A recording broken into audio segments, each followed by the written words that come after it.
Pessoal, hoje a gente está aqui com um convidado especial que a gente vai falar sobre planta de perímetro. Então, queria dar as boas-vindas aqui para o engenheiro Lucas. Obrigada por estar aqui com a gente. Ele vai falar um pouquinho dele e hoje o tema é planta de perímetro, uma peça super importante da regularização fundiária. Então, a gente espera aí que algumas dúvidas, pelo menos, os profissionais possa clarear, né, para os profissionais e para a gente ir avançando aí nessa grande família aí que trabalha com regularização fundiária. Então seja bem-vindo, Lucas. Bora trabalhar. Primeiramente agradeço o convite. É sempre bom estar falando sobre REURB, né? Já são quase 8 anos trabalhando em REURB e é sempre um grande prazer estar falando sobre essa área. E eu sou engenheiro civil, eu trabalho com regularização fundiária desde 2018. Abri minha empresa recentemente para estar desenvolvendo as peças técnicas, né, da regularização fundiária, LEPAC, projeto urbanístico, planta de perímetro, estudo técnico ambiental.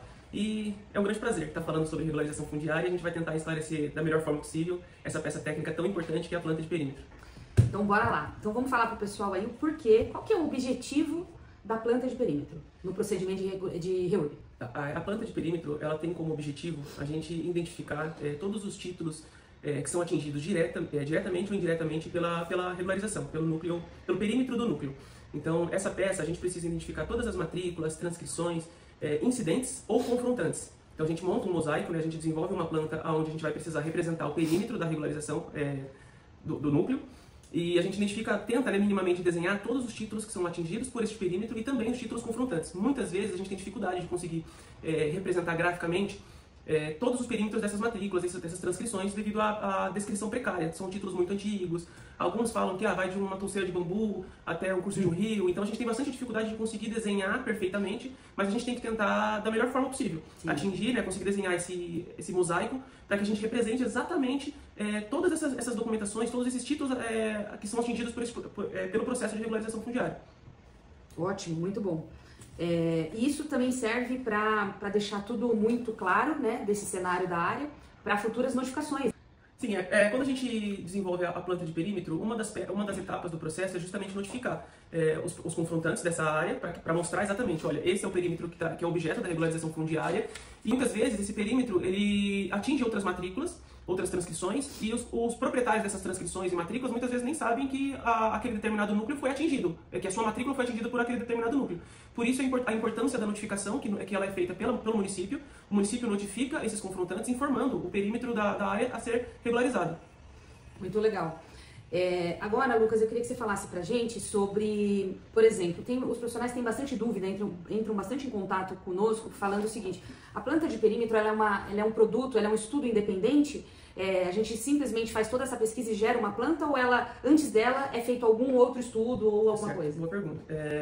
O ideal é que seja feito o correto, né? O correto é que seja feito o levantamento planeoaltimétrico cadastral, porque é no levantamento planeoaltimétrico cadastral, popularmente conhecido como LEPAC, que a gente vai conseguir identificar o perímetro exato da regularização. A gente desenvolve o LEPAC para a gente conseguir identificar esse perímetro. E a planta de perímetro é justamente locar esse perímetro em cima de todas as matrículas e transcrições atingidas. E uma etapa que ainda antecede isso é a pesquisa fundiária. É importante, antes de desenvolver o LEPAC, a gente ter minimamente um entendimento das matrículas e transcrições atingidas. Então é importante a gente fazer essa pesquisa prévia, depois desenvolver o LEPAC, e aí sim a gente partir para a conclusão da planta de perímetro, que a gente só vai conseguir finalizar ela quando a gente concluir o LEPAC. Muito legal. Então, pessoal, atenção aí, tá? A planta de perímetro, para ela ficar bem feita, né, vamos dizer assim, com tudo que precisa, né, Lucas? O ideal, obviamente, é que antes já tenha sido elaborado o LEPAC, né, conhecido aí de todos aí, que é o levantamento planeoaltimétrico georreferenciado, cadastral, né, onde vai ser levantado todo tipo de coisa. Levantou, fez todo o LEPAC, né? O próprio profissional geralmente é o mesmo que faz o LEPAC, é o que gera a planta? Sim. O ideal é que sim, porque ele já vai ter tido esse primeiro contato com a área, identificado o perímetro exato. Muitas vezes, uma parte que é muito importante, que acho que a gente ainda vai chegar nesse ponto, é onde que a gente faz essas pesquisas. E como o profissional que desenvolve o LEPAC, ele está em campo, muitas vezes ele já consegue conversar com os confrontantes, identificar alguma matrícula, alguma propriedade que está confrontando com o núcleo, que está dentro do núcleo. Então, essa experiência no campo, esse contato no campo durante o levantamento, é importante para conseguir desenvolver essa planta de perímetro. Então, o ideal é que sim, que seja o mesmo profissional. Então, gente, ó, dica de 1 milhão, hein? Geralmente o profissional que faz o levantamento, faz o LEPAC, é o mesmo que vai gerar a planta de perímetro dentro do procedimento, tá bom? Então, vamos lá. Agora, acho que o que todo mundo quer entender um pouquinho, né? Aonde que a gente vai pesquisar tudo isso, esse cenário todo aí, que entra jurídico, entra a parte de cartório, prefeitura, onde que pesquisa para gerar uma planta de perímetro boa, Lucas? Eu acho que das maiores dores de cabeça, no meu ponto de vista, da REURB. É a gente conseguir, primeiro, normalmente quando a gente vai ingressar no processo de regularização fundiária, um dos documentos que a gente começa solicitando é o contrato de compra e venda. Às vezes a pesquisa já inicia ali no contrato de compra e venda, aquele contrato bem ruim, né? Já tem ali algum documento dizendo, olha, essa propriedade, ela saiu de uma matrícula tal, de uma transcrição tal. E aí a gente já começa as primeiras buscas no cartório. A gente busca essa matrícula, essa transcrição, estuda ela para ver se de fato ela faz parte daquela determinada área onde o núcleo está inserido, que às vezes as pessoas apresentam uma transcrição, uma matrícula que não tem nada a ver com a área. Isso é comum dentro da regularização fundiária. As pessoas elas acham que comprou um lote, uma porção de uma área dentro de um título que não tem nada a ver. Então é por isso que é importante a gente identificar, fazer a pesquisa, fazer a leitura, a interpretação dessa matrícula, tentar identificar onde ela está alocada, mesmo se faz parte, e essa busca nos cartórios. A gente precisa identificar onde o núcleo, qual o município, né, onde esse núcleo está inserido, identificar quantos cartórios tem nessa cidade. Aqui em Mogi das Cruzes nós temos 2, São Paulo acho que são 12, 13 cartórios, então tem uma dificuldade um pouco maior, entender onde está a jurisdição de cada cartório, né, que é normalmente por setor, cada setor da cidade é um cartório, fazer a busca nesses cartórios.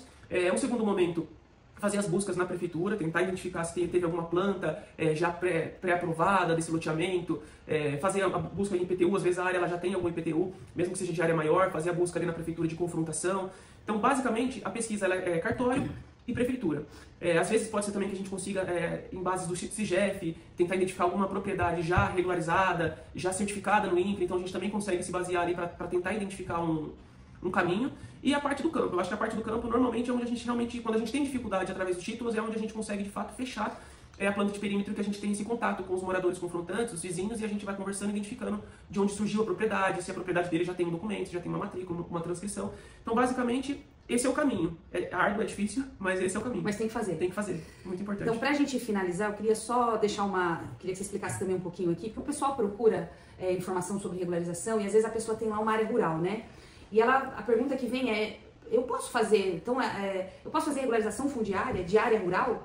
Isso é possível? E aonde que se busca informações para fazer REURB em área rural e quando isso é possível? Explica um pouquinho pro pessoal. Sim, a REURB, a Lei 13465 de 2017, ela nasce justamente com o objetivo de tornar possível a regularização do país. E uma das maiores partes da irregularidade do nosso país está nas áreas rurais. É importante que a gente consiga identificar um parcelamento normalmente menor do que o módulo mínimo nas áreas rurais, e esse amontoado de chácaras, de sítios menores do que o módulo mínimo, a gente consegue fazer a REURB. A REURB ela nasce justamente para tornar possível a regularização desses parcelamentos, que anteriormente não era possível fazer a regularização por não termos uma legislação específica, uma legislação que trata a respeito do parcelamento irregular do solo, tanto na área urbana quanto na área rural. Então sim, é possível fazer a regularização fundiária em áreas rurais também. Boa, muito obrigada. E vai surgir um monte de dúvida para o pessoal, tem outros temas que a gente pode falar, então já fica o convite para a gente fazer outro vídeo de peças técnicas. Eu espero, pessoal, que pelo menos tenha clareado um pouquinho aí o que é essa planta de perímetro e sua importância. A gente continua à disposição e aguardem aí os próximos vídeos sobre as peças técnicas da regularização fundiária.